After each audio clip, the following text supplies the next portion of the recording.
Hello there! Today I will be checking out another video by the Fat Electrician. If you're not familiar with this channel, come on. Here is his name, the Fat Electrician. Come on, very simple. How can you miss that?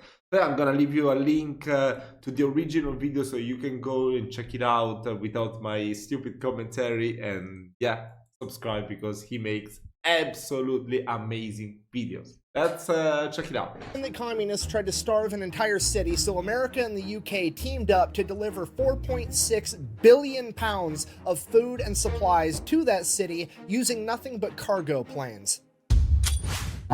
Today we're talking about the biggest economic and logistical flex of all time, America's Operation Vital. Wow, bro, that is so cool. I love the font and the colors. And the UK's Operation Plainfield coming together to be known as the Berlin Airlift. But first, a word from our sponsor. Bro, what shirt is he wearing? I love that shirt. Plainfield. Now wait, coming together to be known as the Berlin Airlift. But first, a word from our sponsor. This video is brought to you by Henson Shaving. Okay, here's the deal. Henson's is a family-owned machine shop that makes parts for the aerospace industry. There's literally parts on the Mars rover that these guys made. And one day they woke up and they're like, hey, we're just gonna make the most precise safety razor on the market. And this is it. This is all they sell. It comes in aluminum or titanium. If you want to pay extra, it comes with a little stand. And then they also sell the razor blades, so you have a one-stop shop. Not because their razor blades are proprietary, because this thing will take any shaving razor blade on the market. You don't have to buy their proprietary cartridge. You don't have to sign up for their monthly delivery thing. No, you buy this one time and then you can put any 5-cent razor in it and shave for the rest of your life. So the product itself is fantastic, but more importantly, the company is awesome because every time a YouTuber does an ad like this, they get sent a little media packet full of talking points, what to say, what not to say, and so on. Now, I'm not supposed to disclose this, but the brief that I got for Henson's basically said there is no script, do whatever you want, we trust you. Also, in the first paragraph, they said this, quote, if for whatever reason you don't get a good shave with our product, please let us know. If we can't help you, then don't endorse us. We think we've made one of the very best razors in the world. If you disagree, we'd rather not ask you for a non-genuine endorsement. So not only are the razors great, but this is the type of company you want to support. I'll have a link and a discount code down below. Let's get back to the video. All right, important background info. After World War II, the Allied forces took control of Germany and it was split into pretty much 4 different chunks. The Soviets got a piece, America got a piece, the French and the British both got a piece. Here's a map of that right here. Okay, here's where it gets a little weird. Berlin was also split into 4 equal chunks. The problem with that was Berlin was 100 miles into the Soviet territory. So you have this little tiny speck on the map of British, French, and American territory completely surrounded by the USSR. While that is weird, it wasn't really a problem because right after World War II, everybody was still an ally. So America, the British, and the French had no problems using the roadways and the trains to get food and supplies to their section of Berlin. Now, just so we're on the same page, Berlin and essentially all of Germany to a slightly lesser extent is essentially a third world country at this point in time. Berlin in particular has essentially been turned into rubble from Allied bombings. The entire German economy is in the toilet and all of the German people are not getting a lot of sympathy from the global community because, well, they kind of started it. Now, with the Allied forces in control of Germany, it is their job and their responsibility to help take care of the German people. Now, the Western powers, America, Great Britain, and France, they're all on the same page. They all have the same game plan. They want to go in, render aid in the short term to the German people, then in the long term, help prop up their economy, get them back on their own feet, and then they can leave. The USSR, on the other hand, aka the communists, absolutely hate that idea. The last thing a bunch of communists want is people being able to take care of themselves, so they step in and they're like, no, absolutely not. We're going to build a communist utopia out of this place. So, in order to stop the Western powers from helping Germany, they decide that they're going to print billions and billions of Reichsmarks, the German currency. They devalue the currency so there's so much money that it's no longer a store of value, to the point that it literally takes a wheelbarrow full of money to buy a loaf of bread. Because of this, the already struggling German economy completely collapses and a black market sets in, and the new currency for Germany is essentially cigarettes and food. And this goes on for like 2 years with the West trying to negotiate with the USSR on how to proceed. And during that time, the people of Berlin are quite literally starving and freezing to death, with the average Berliner eating less than 1,000 calories a day. Eventually,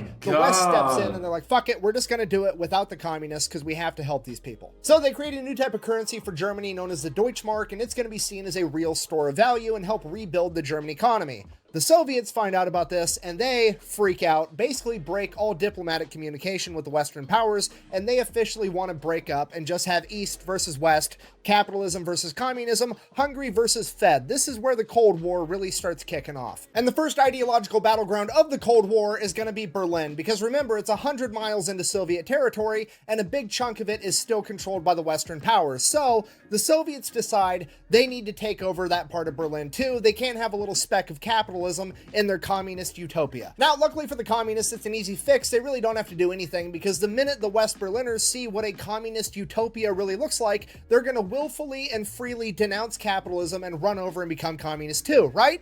Wrong. That's never going to happen, because communism sucks. It's always sucked and it's always going to suck. So the communists are going to do what they always do. They are going to basically present West Berlin the option: join or we will attempt to kill you. Because if you don't know, that's the dirty little secret to communism. They always talk about seizing the means of production. What they never bother to tell you is that people are also part of that means of production, and they will seize you too. So that's exactly what they do. They attempt to seize West Berlin. They blockade it off from the Western powers. They cut off every road, every railway, and every waterway so that the Western powers cannot get West Berlin food or any other supplies. And then they cut off the power to that section of the city, quite literally freezing and starving them to death until they comply. So obviously this is a diplomatic and humanitarian disaster. All the military leadership runs over to President Truman and they're like, hey, what do you want us to do? Basically, we got three options. Option A, we can start rolling tanks in and kick off World War III right now. Option B, we can just leave the Berlin people there to die.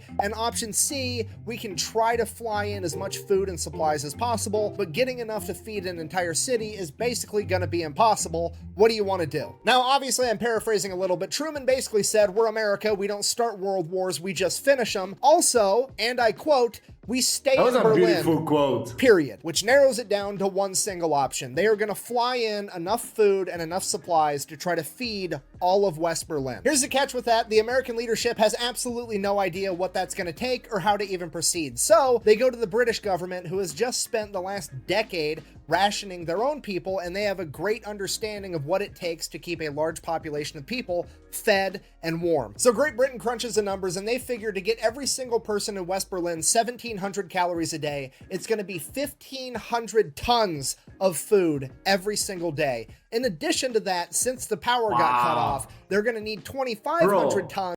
1,500 tons of food every day. Oh my God. Bro, big respect to the US for this. Oh my God, that was incredible, bro. I had no idea. Why the cool stuff like this aren't the ones that they will teach you in school? They will only teach you like bad stuff. They never teach you the good stuff like this one. Oh my God, I had no idea about this one.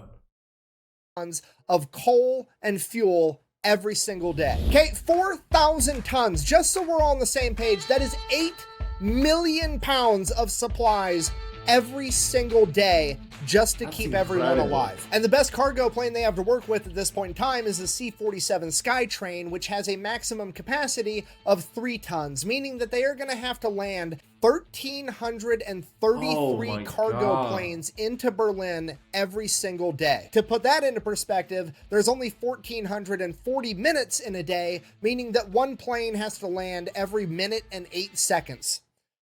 This is impossible. Despite that, the newly formed United States Air Force says, hold my nuclear bombs and watch this shit, because on June 26, 1948, 2 days after the Soviet blockade, they launch Operation Vittles, where they are going to try to feed an entire city via cargo plane. 2 days after that, June 28th, the UK says, hey, we're going to help too, and the RAF launches Operation Planefare, and together this becomes known as the Berlin Airlift, and right out of the gate, it is a complete and utter shit show. They're trying to fly in planes from absolutely everywhere. It is disorganized chaos. There's planes crashing. There's mid-air collisions. It's a complete disaster, and on their best day, they're maybe able to get 1,000 tons of supplies, less than a fifth of what they need. Now, at this point, the conditions in Berlin are getting worse and worse by the day. The communists are essentially laughing at the stupid capitalist pigs, at which point America calls up one of its main characters, a man by the name of General William Tunner. All right, this is a guy that coordinated all the logistics of getting supplies into China during World War II when they had to fly over the Himalayas. If anybody can unfuck this situation, it's gonna be him. And that's exactly what he does. So General Tunner comes in and he's like, here's the deal. We're gonna fly these planes like we're conducting an orchestra. There's 3 air channels to Berlin. The 2 on the outside are gonna be planes going to Berlin, and the one in the middle is gonna be planes leaving Berlin. For the 2 air channels going into Berlin, we're gonna launch 1 plane every 3 minutes all day, every single day. And those planes are gonna fly at 5 separate altitudes, staggering every single time to give them just enough. Bro. These are the geniuses that should be remembered in history. Oh my god. How do you even come up with stuff like that? Time to land. The Germans on the receiving end of this are like, we're literally starving to death. We got to help out the Americans and the British with this. So they show up and they start unloading the cargo planes for them. And they get so good at unloading these planes that they can unload all 3 tons of cargo in under 7 minutes and help get the planes turned around and sent back out. And this turns into one of the most beautiful humanitarian team effort moments in human history. There's American and British pilots, air crew members, mechanics, all just showing up in West Germany without even being called to help with this effort and to fly and repair these planes to keep them going around the clock. And then over in Berlin, the same thing is happening. There's Luftwaffe airplane mechanics showing up to help repair the American and British cargo planes to keep everything running. The 2 sides that were fighting against each other just a few years ago are now working together to save people. Everybody involved in this operation gets so good at what they're doing that the choke point that's holding up even more progress is that they don't have enough airfields to land the planes on. So the Germans straight up build another one. The only problem with that was there was this big ass apartment building in the way, and when the pilots lowered their landing gear would only clear that apartment roof by like 20 feet, which seems like it would be kind of terrifying. So the Germans are like, hey, do you want us to rip that apartment building down? What do you guys want us to do? And the American and RAF pilots are like, bro, we just got done flying in World War II with you guys and the Japanese shooting at us. The apartment's gonna be fine, trust me. And sure enough, they start not only hitting, but exceeding the quota of 4,500 tons a day. And this infuriates the Soviets. This is the biggest economic and logistical flex of all time. It shouldn't even be possible, and yet America, the UK, and the people of West Berlin are somehow pulling it off. At this point, the Soviets decide they have to try to do something to stop this, so they start sending up all their fighter planes to try to mess with all the American and British cargo pilots by flying too close. They're basically trying to mess up air traffic, cause accidents, do anything they can to slow down this logistical miracle. However, it doesn't really work. Why? Because the American and British pilots know that it's basically a bluff, because it's essentially a giant game of fuck around and find out, because if the Soviets actually do anything, it's going to kick off World War III, and at this point in time, America is the only country on the planet that has nuclear bombs and a president that's not afraid to use them. Okay, if you're not picking up what I'm putting down, I'm trying to tell you that the American and RAF pilots are flying with the confidence of knowing that if one of these Soviets shoots them down, President Truman is going to bitch slap their entire country with the sun. Needless to say, they were unfazed by the Soviet harassment. How unfazed were they? Thank you so much for asking. Cue our next main character, Gale Halverson, aka the Candy Bomber. He was one of the many pilots that was flying supplies into Berlin, and somewhere along the way he decided that he was going to start dropping candy bars with little handkerchief parachutes out of the window of his plane over West Berlin so that the kids could get some candy. And eventually this caught on, and all the kids were waiting where the planes would fly over, hoping that they would get a candy bar. Then the American government caught on, and they're like, oh shit, this is a great propaganda opportunity. Imagine what it would be like if every single plane was dropping candy out of it. So that's exactly what they do. They start dropping a bunch of candy out of every plane, and then they make propaganda out of it. But then it gets bigger because all the American candy companies start sponsoring it and donating even more candy to drop. And then it gets bigger because all the kids in America and the UK start raising money at school to buy candy to give to the kids of Germany, and they're giving out even more candy. Oh my god, this story is so wholesome. Oh my god, I love it. That's so beautiful. And the Soviets have to stand there and watch as the Americans and the British are not only flying in a literal Costco worth of shit into West Berlin every single day, but they're dropping candy out of their planes like it's a fucking parade the entire time. And this is all going on while East Germany and East Berlin is eating potatoes and standing in bread lines, and it makes the Soviets look like the biggest assholes on the planet. Because not only are the people of East Germany watching the Western world essentially move heaven and earth to help out West Berlin, they're also watching the Soviets be more interested in disrupting America and the UK from helping people than they are in helping the people of East Germany. In short, America and the UK are playing to win, and the Soviets are playing to not lose, and it is leading to a lower quality of life for all of East Germany. As it turns out, Sun Tzu was yet again correct when he said, "The sun may rise in the east, but it sets in the west, and that's because west side is the best side." But that's not what it means. Really? Not even close. That might have been Ice It's okay, it's okay, it's okay. It made sense in this instance. Cube, actually. Anyways, so now in retaliation for all this, America and the UK and pretty much the entire Western world are going to put a bunch of embargoes on the Soviet Union and punish them financially and economically. Now, the Soviets absolutely cannot afford this, but they keep telling themselves it's okay, winter is coming, and as soon as winter gets here, they're not going to be able to land all these planes, and this whole thing's going to fall apart. We just have to wait out long enough for winter to slow down America and the UK. So that's what they do. They just try to shoulder the financial burden and wait for winter to come and put a stop to this entire thing. Winter comes, and winter, it does slow down some of the flights, but here's the catch.